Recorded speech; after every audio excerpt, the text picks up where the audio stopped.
तो शिरोमणी गुण लावण्याची आणि मुकुट सकल मानी धन्य तुझी विठोबा चतुरा तो शिरोमणी गुण लावण्याची आणि मुकुट सकल मानी धन्य तुझी विठोबा विठोबा विठोबा इतका चतुर किती चतुर देवासारखं चातुर्य कुणाचं नाही। आता होळी आली ना होळी आली ना ऐका त्या होळीची महाराज इतकी चतुराईची कथा आहे पण आपल्याला कळत नाही। आपण हिंदू धर्मातली माणसे आता महाराज होळी आली तर ती होळीची महाराज परंपरा जपा। त्या होळीमध्ये महाराज आपल्या असणाऱ्या दुःखाचं रोगाचं आणि महाराज ज्यांना जे पाहिजे ते मागायचं असेल तर रोगाचा नायनाट व्हावा दुःखाचा नायनाट व्हावा आणि होलिका मातेने आपल्यावर कृपा करून आपल्या जीवनामध्ये जसा त्या होळी पेटवल्यानंतर जसा प्रकाश पडतो तसा आरोग्याचा सद्बुद्धीचा परमार्थाचा संत सेवेचा मायबापाच्या सेवेचा प्रकाश आपल्या जीवनात पडावा एवढं तरी त्या माय माऊलीकडे मागावं एवढं तरी कर। बघा तुम्ही महाराज देव किती चतुर आहे भगवान किती चतुर आहे।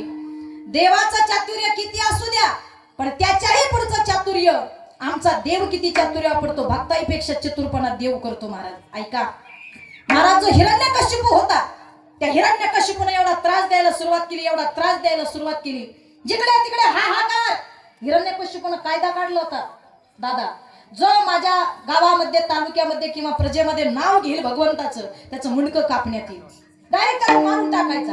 हिरण्यकशिपूने एवढा त्रास दिला एवढा त्रास कीर्तन बंद पडली यज्ञ बंद पडली अरे जिकडे तिकडे हिरण्यकशिपूचा महाराज हाहाकार वाढला।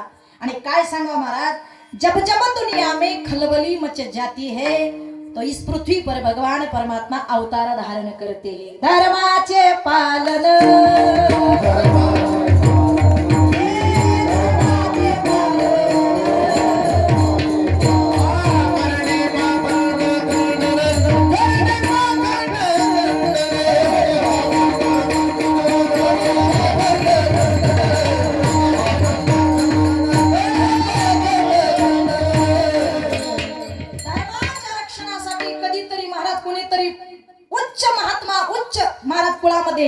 उच्च परमार्थ करणारी महाराज मुली जन्म घेतात। आणि तसंच झालं हिरण्यकशिपूने एवढा त्रास द्यायला सुरुवात केली आणि त्याच हिरण्यकशिपूच्या कुळामध्ये त्यांच्या पत्नीच्या पुटी कयाधूच्या पुटी भक्त प्रल्हादासारखे रत्न जन्माला आले। शुद्ध बीजापोटी फळे रसाळ गोमटी पवित्र ते कुळ पावन तो देश जेते हरीचे दास जन्म घेती या प्रवृत्तीप्रमाणे महाराज त्या कयाधून रात्रंदिवस भगवंताचं भजन केलं होतं। श्रीमन नारायण नारायण नारायण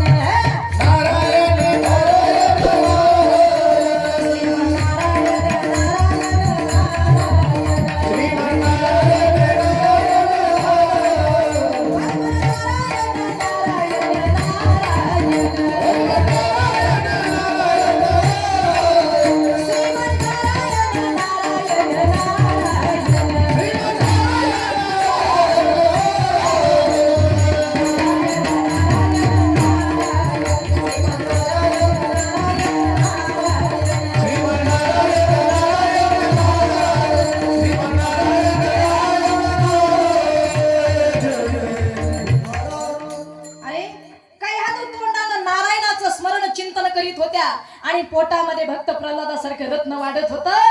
आईच्या मुखातलं भजन लेकरानं ऐकलं आणि लेकरावर महाराज पोटात असताना संस्कार झाले। काय महाराज त्या लेकरानं जन्म घेतला भक्त प्रल्हादासारखं रत्न जन्माला आलं आईचे संस्कार आणि ते भगवान नामचिंतन घडून गेलं मुखातून आणि महाराज आईचं भजन पोटामध्ये ऐकल्यानंतर गर्भसंस्कार झाले। भक्त प्रल्हाद सुद्धा भगवंताच्या चिंतनामध्ये दंग झाले। जसं लेकरू लहानाचं मोठं व्हायला लागलं ना ते लेकरू सुद्धा नारायणाचं चिंतन करायचं। ओम नमो भगवते वासुदेवाय ओम नमो भगवते वासुदेवाय ओम नमो भगवते वासुदेवाय। रात्रंदिवस भक्त प्रल्हाद नारायणाचं चिंतन करायचा वासुदेवाचं चिंतन करायचा आणि काय आनंद रात्रंदिवस भक्त प्रल्हाद भक्तीमध्ये दंग झाले आणि इकडे ही वार्ता हिरण्यकशिपूला कळाली। अरे प्रजेत कुणी देवाचं नाव घेत नाही आणि माझ्या पोटी जन्माला आलं माझाच वर्ग देवाचं नाव घेतं. सगळी प्रजा विचारायला गेली, हिरण्यकशिपू राजे तुम्ही सांगता देवाचं नाव घेऊ नका आणि तुमचं लेकरू रात्रंदिवस देवाचं नारायणाचं चिंतन करतं, मग प्रजेला वेगळा कायदा आणि तुमच्या लेकराला वेगळा कायदा, हा कोणता कायदा? मग तुमच्या लेकराला तोच कायदा लागू झाला पाहिजे. हिरण्यकशिपू म्हणे बरोबर आहे, माझ्या लेकराला तोच कायदा मान्य झाला पाहिजे. मग आणा माझ्या लेकराला धरून, असेल जरी माझं तरी. अरे साखळ दंडानं 5 वर्षाचं लेकरू भर सभेमध्ये आणलं, आज्ञा दिली सेवा करायला, याला तेलाच्या उकळत्या कढईत टाकून मारून टाका, का देवाचं नाव घेतो म्हणून. दिली ऑर्डर, टाकलं तेलाच्या कढईत. पण देवाच्या नावाचं हरिनामाचं कवच वारकऱ्या हो मासाहेब आपल्यावरती तयार होतं.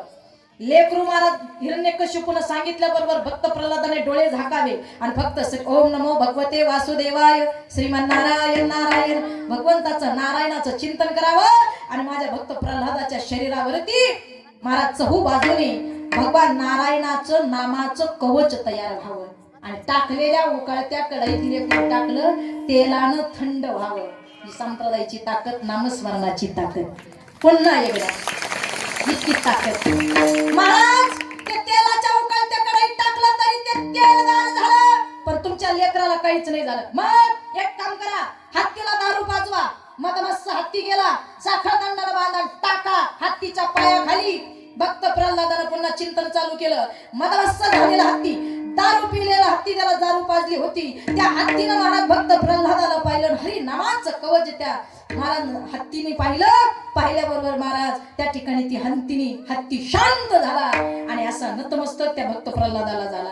काय करावं आता? मग डोंगराच्या कड्यावरून उचलून गेला, मोठा डोंगर पाहिला, ते लेकरू खाली महाराज लुटून दिलं भक्त प्रल्हादाला.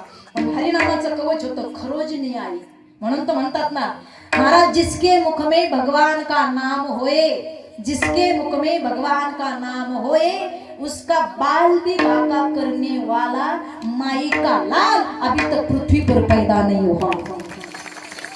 मुखात नाम पाहिजे. या साला धक्का नाही लागला, खरोच सुद्धा आली नाही, खरोच साधं खरकटलं सुद्धा नाही. अरे आता काय करायचं? एक काम करा, काय मग याला ना आता विष पाजा, विष.